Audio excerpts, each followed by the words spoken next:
Goran Štrok dio je zlatne generacije zagrebačkih automobilista. Svoju trkaću karijeru započeo je 60-ih godina u doba kada je autosport bio prestiž bivše države. Sposobnost za biznisom zauvijek ga je udaljila od strasti i prve ljubavi.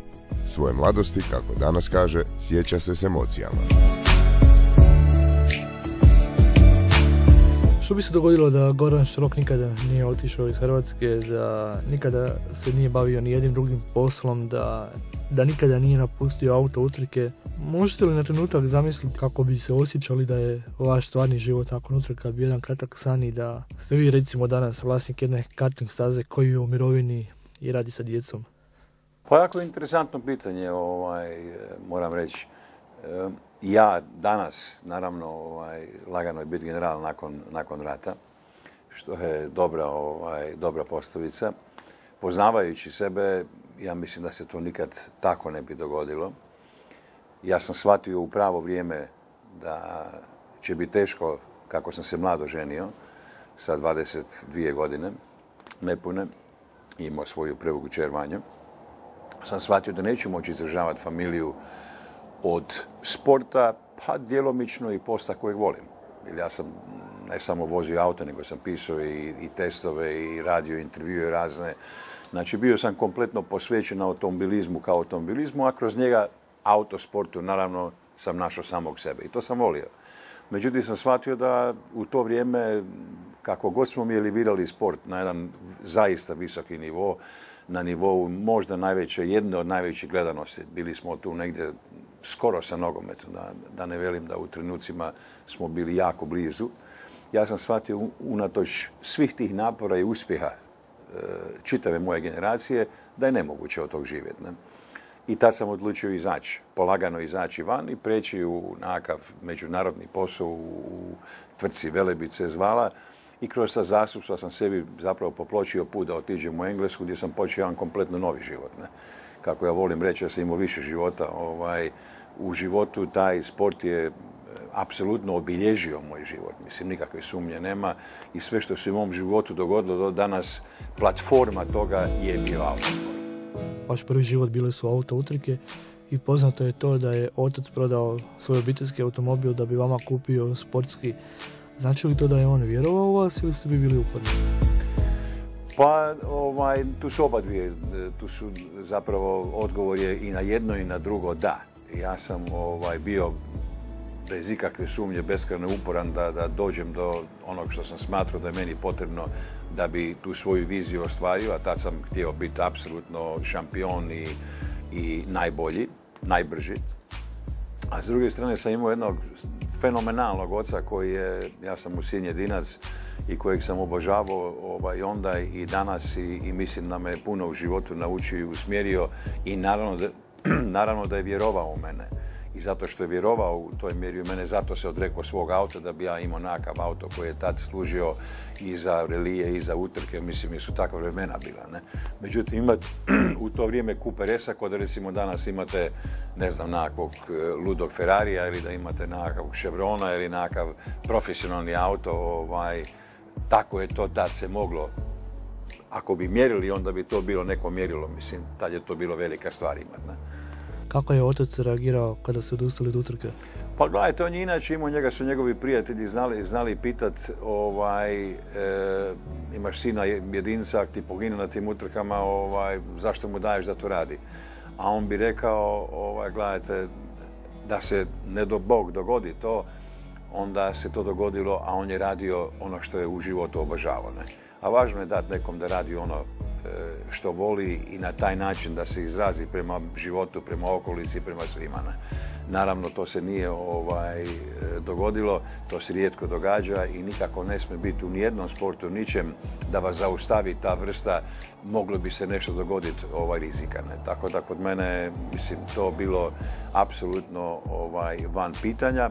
A drugo, mislim, ima jedna jako interesantna stvar koja je zapravo isto u mom životu ostavila jedan veliki potpis. Meni je tata govorio, rekao, slušaj, uvijek je lagano biti mali sin velikog oca. Teško je biti veliki sin maloga oca.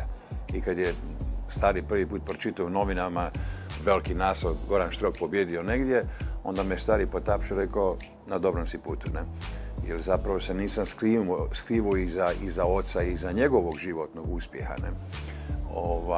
A on je bio sazdan u dva antifašistička rata, jednom u Španiji i drugom svjetskom ratu kod nas, koji je bio veliki idealista i izuzetno korektan i pošten čovjek i zapravo je taj dio svojih nekih ideala i načina odnosa prema životu preneo na mene. Ne? Koliko mi je prezime pomagalo dalje u životu i u karijeri?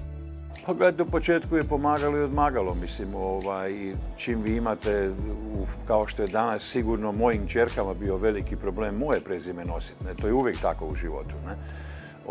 I odvojiti se od toga, izboriti sam svoj put nije bilo lagano, mislim, ja sam se borio za njega cijeli život i dan danas se, mislim, na svoj način borim, ne? Pa evo, to ide upravo u ovu poslovicu. Lagano je biti mali sin velikog oca. Mislim, to je najlakše. Teško je biti veliki sin maloga oca. Ja mislim da sam postigao to da se oslobodim, mislim, te njegove veličine i stvorim svoj put i stvorim neki svoj životni uspjeh. Bez obzira, svi su uspjesi relativni, ne? Tako da i to je relativno. Ali u apsolutnoj formi mislim da sam ostvario i u sportu i u poslu puno, ostavio neki trag koji mislim da je meni, za moju familiju i za mene bitan i važan. O čemu ste maštali dok ste bili vrlo mladi? Da li ste uvijek htjeli biti uspješan, poslovan čovjek ili vozič utrka? Pa na svoj način, naravno kad sam bio, ja sam to sve počeo jako mlad. Mislim, ja sam čak i tu svoju legitimaciju falsificirao, da tako kažem, da budem 8 mjeseci mlađe, 8 mjeseci ranije rođen, da bi imao ispit, pa sam počeo sa tim utrkama sa 18 godina, ne? Ali sam već sa 14-15 godina vozio taj auto, pa sam znao po koji put i tati ukras auto, što je koji put naletilo na žestoku kritiku, kad nisam ni imao ispit, ne? Tako da je u meni bilo permanentno ta neka želja za autima, za vožnjom i kad sam zaista bio klinac, ne? I to sam naravno realizirao kad sam prvi put došao do vozačke dozvole, prvi put vozio, dobio prvi pokal, to je bilo sa nepunih 18 godina, ne? Zbog te dozvole je bila 7 mjeseci mlađa, koji sam kasnije sa puno problema i opreznog rada je vratio na svoj datum rođenja. Ali to se, u tim danima se to tak događalo i kad ste mlad, onda ste i koji put i spremni uzeti neke rizike koji su neprimjereni, kao što taj recimo nije bio baš možda najprimjereniji, ali ja sam ga uzeo da bi upravo realizirao svoj san, da bi počeo voziti, da bi nešto u tom sportu napravio i da bi sebi stvorio jedan novi put životni. I on je bio jedan kompletno novi put životni, ne? I to od ranih dana, od 18. godine. Ne? Postoji li još nekakva anegdota iz vaših života? Bili su mi u pripremi za emisiju rekli da vam je netko izvošio gumu na autu. A čujte, postoji strašno puno tih anegdota i sa raznih utrka. Ovo je bila utrka u Sarajevu u kojem su od konkurenta prijatelji u strašnoj želji da on pobjedi, a ne ja, su metnuli na džon svoje cipele šilo, znači ko čaval. I s kojim su kao onak malo taknuli gumu, lupili sa nogom jedan put, dva put, što ja nisam zavezan na auto, čekao start, ništa drugo očekivao nego neko ovak malo gleda auto pa je ga malo taknuo sa nogom. Međutim, to je šilo probušilo na 7-8 mjesta tu gumu i ja sam kasnije kad sam to otkrio da je na sreću sam završio utrku, na zadnjem krugu mi je bila guma prazna što sam bio zaprepašten, začuđen, a i nisam nikakvu nesreću zbog toga imao, moglo se dogoditi da jesam. Onda sam ja to na povećalu, kad su mi pokazali vulkanizeri šta je to, metnuo unutra čačkalice i to snimio i objavio u Plavom vjesniku, a ovi su novinari onda to komentirali kao pokušaj ubistva ili ne znam šta se sve nije pisalo i u to vrijeme i u to vrijeme su novinari imali želju za senzacijom, mislim, tako da se to pisalo puno o tome. To je ovak jedna anegdota zgodna, mislim, ali ima i strašno puno, mislim, jer ja sam 10 godina, je to bilo puno utrka i po svijetu i po čitavoj Jugoslaviji, po okolnim zemljama, Monci, Austriji, Španiji, puno, za ono vrijeme je to bilo neopisivo, mislim, otići i voziti za svoju zemlju po Europi. Ne? Spomenuli ste Jugoslaviju, kako je tada, dakle, tu mislim na 60. godine, bilo biti prvak jedne takve države kada je interes za automobilizmom bio ogroman? Čujte, to je neusporedivo sa ovim danas, neusporedivo je sa aspekta rizika, jer je onda bilo voziti, je bio strašno veliki rizik, jer ste niste imali piste, imali ste ivičnjake, imali ste publiku koja je stajala metar do vas, znači vaša greška, 10 mrtvi, ne? S druge strane je automobilizam, zapravo auti kao prevozno sredstvo koji su bili, naravno u to vrijeme bilo i dobrih i lijepih automobila, međutim imati jedan pravi trkački auto i voziti, to je izazivalo u toj mjeri jednu javnu pozornost, mislim, da ste vi imali na utrkama po 50-60 hiljada ljudi. Ne? Da li je to bio Zagreb, Sarajevo, Beograd, Aranđelovac, Slovenija, mi smo po čitavoj Jugoslaviji vozili i utrke i relije, jer bez presedana je to bio sport koji je bio u apsolutno u samom vrhu. Ne? Recimo utrka u Monci 4 sata, to je iz Zagreba išlo 20-25 autobusa i mi bi dobili nastavnu stranu Globusa i 3-4 strane u Koloru tada u to vrijeme, pa to bi bilo jednako kao što kad je recimo bilo otpraćen put Tita u Egipat. Znači isti broj strana, isti broj svega. To je samo bio dokaz u kojoj mjeri je bio sport apsolutno na tako visokoj ljestvici popularnosti da je to danas teško opisati. Šteta danas da to nije tako, šteta što nema tog više naboja koji je bio u to vrijeme. Ne? Kako se skužili da bi se automobilizam mogao naći na tako niskim granama?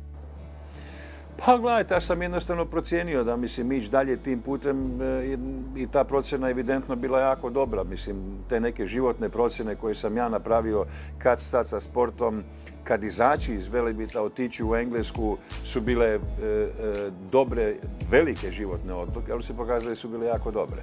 Da su bile dobre procjene u mom životu. Ne?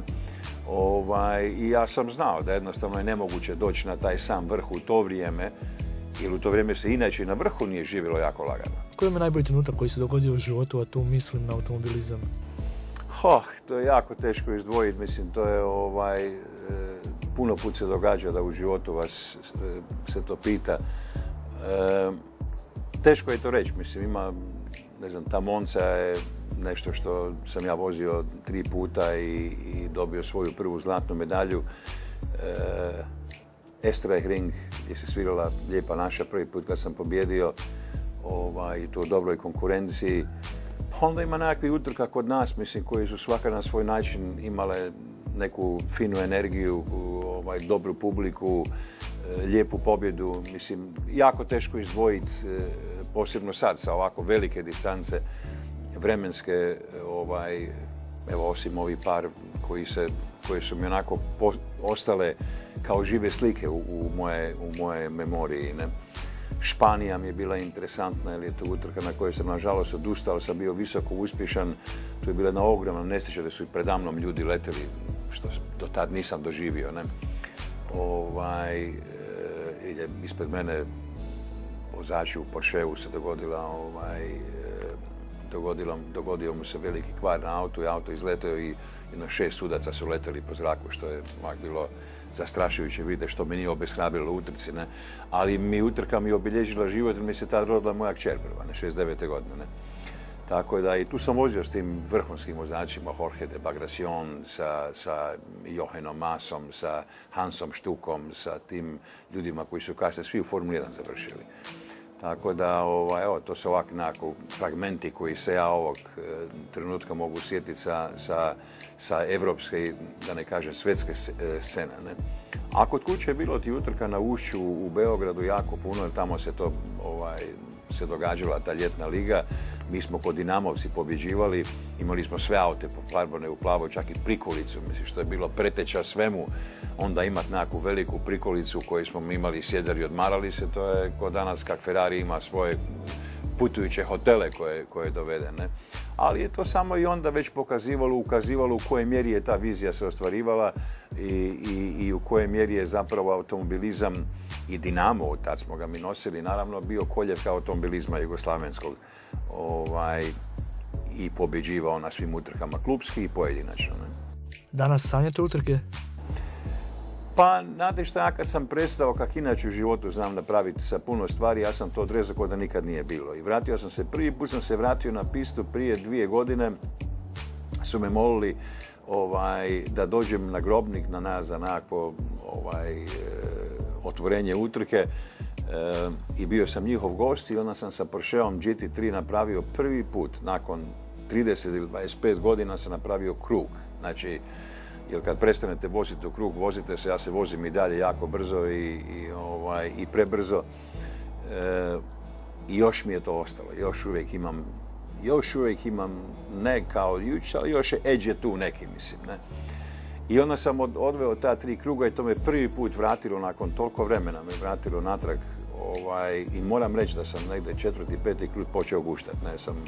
Počeo sam lagano loviti ritam kog 25 godina uopće nije bilo. Ne? I osjetio da i dalje to jako volim. I onda sam shvatio zbog čega sam i kupovao te kolekcije automobila raznih i zapravo sebe stalno, sam, bez ikog testirao, kako se veli, skido hrđu, mislim. Ne? Posebno sa Carrerom GT koja je 620 konja, strašan auto. I ako njega znate dovesti do granice, mislim, onda je to very good. Jako. Što vaša supruga kaže ako nekad ubrzate? A ne, ona se naučila, mislim, ona ima jednu interesantnu anegdotu kad je bila u Ferrariju sa mnom u Maranelu, pa smo probali, ne znam, F50, mislim, da sam tamo probao, sam imao puno Ferrarija u životu, ne? Onda je vozio poznat, sad sam mu zaboravio imena najpoznatijih test vozača Ferrarija. Tako, mislim da je on ili jedan prije njega što je bio. Onak poznat u svijetu, svi su novinari o njemu pisali. I onda je on Renatu jednu rundu proveo i sklizao je auto, mislim, u nemogućim situacijama, a ona veli, kaže, možete malo brže, mislim, Tako da je na taj način dala na znanje da je žena od vozača utrka i da je to naučila se i da u tome isto i gušta. Ne? I ona vozi i Ferrarija i vozila je Porsche, tako da je familijarno dobila moj bug, moju zarazu prema brzinama. Ne? Kako danas izgleda vaša privatna kolekcija automobila? Pa danas ovog trenutka, mislim, naravno mnogo skromnije, ali do prije, ne znam, 3-4 godine kako sam ja to te aute strašno volio, a i djelomično investirao u njih. Mislim, bilo je onakvi auti, neka Lamborghini Miura, jedna jedina koju smo kupili u muzeju u Bostonu, koja je jedina bila bila je kod Targa napravljena, ali ko jedan jedini primjerak. Mi smo je kupili za $750,000, prodali smo za 2,5 milijuna u Japanu. Tako da se tu negdje i mali biznis vrti oko toga, ali naravno prvenstveno ljubav prema autima. Ne? Tako da sam ja onda imao neku kolekciju od 12 Lamborghinija, pa sam imao nekih, ne znam, 15 Ferrarija u životu, 15-20 Porschea, ali su to sve bili zbilja onako rasni, skoro trkačke auto koje bi ja povremeno, mislim, otišao i sam sebi, ajmo reći, dokazivao da sam još tu, da još to dobro radim, da se znam još brzo voziti, da to i dalje i volim i što je najvažnije, da me to i dalje strašno uzbuđuje, mislim, ispunjava s nekim zadovoljstvom. Ne? Tako da taj moj odlazak sa trkačke staze je bio pravi odlazak, nikad nije bio povratak. Ali sam volio zbilja i dan danas volim sjesti u auto i brzo se provesti i mislim da to još uvijek primjereno svojim godinama još uvijek jako dobro mogu napraviti. U godinama koji su slijedile pratili ste kolege vozače sa utrka koji su, eto, neki od njih su završili u Formuli 1. Je li ono tada u nekom trenutku možda bilo žao što vi niste dio te publike? Pa kad bi recimo otišao ili gledao na televiziji Štuka, Masa i sa Jackie Stewartom sam vozio u Monci 4 sata, on je vozio Caprija Escorta, ne? Znalo mi je biti krivo i mislio sam to je moja generacija, to su ljudi s kojima sam jednako dobro vozio i da sam tu ostao, da su bile okolnosti drugčije, onda bi vjerojatno bio sad sa njima na toj sličnoj poziciji gdje su i oni. Ne? Ali to su trenutačna bila samo ovak nezadovoljstva ili moje obzervacije, ali u konačnici mislim da sam apsolutno doneo dobre i prave odluke i da su bile primjerene za vrijeme i da je i to je razlog zašto su i e-sport i ostao iz tog vremena na jednom visokom perceptivnom nivou. Mislim, ja danas srećem ljude koji su naravno mlađi nego ja, oni su bili klinci 12, 13, 15 godina, kad sam ja imao 24-5 i koji su i dan danas smatraju da je to bio njihov najveći životni doživljaj doći na te naše utrke u to vrijeme. Ne? Tako da se to uklapa, mislim, u tu nekakvu, i taj odlazak mislim da je bio u pravo vrijeme i generacija koja je tu stala i ostavila novoj generaciji koja je nažalost bila kažnjena sa drugčijim vremenima, sa većom konkurentnosti svega drugog što se odvijalo u to vrijeme i zato se taj generacijski više nije to ponovilo. Ono se ponovilo kroz Tihomira Filipovića, kroz, ne znam, Niku Pulića, individualno, a ne generacijski, da se stvorila jedna generacija koja bi se na taj način nametnula i medijima i javnosti, pa i industriji koja je vezana uz aute. Mislite li da mladi hrvatski vozači danas mogu uspjeti vani? Gledajte, to je sve relativno jasno da mogu, mislim. Ako je mogao Kostelić biti prvak svijeta, onda bi neko mogao biti naravno i u autima prvak svijeta, ne? Međutim, Kostelić je jedan izoliran slučaj, to je, mislim, čitava familija, ja znam i oca, mislim, su bilja jedna najposebnija familija koja je posvetila svoj život, dedicirala tome i oni nisu odraz društvenog stanja u tom sportu, nego su izoliran slučaj jedne neopisive želje, energije, upornosti oca i naravno djece Janice i Ivice koji su to apsolutno slijepo slijedili i zato i ovo što su napravili je najveći uspjeh, ja mislim, na ovim prostorima u sportu jedne familije. Međutim, ostvariti to slično u Formuli 1 su skoro nemoguće takve okolnosti poslagati jer Hrvatska je premala, ekonomski preslaba, ovo je krivi trenutak u povijesti, mislim, zbog ekonomske krize.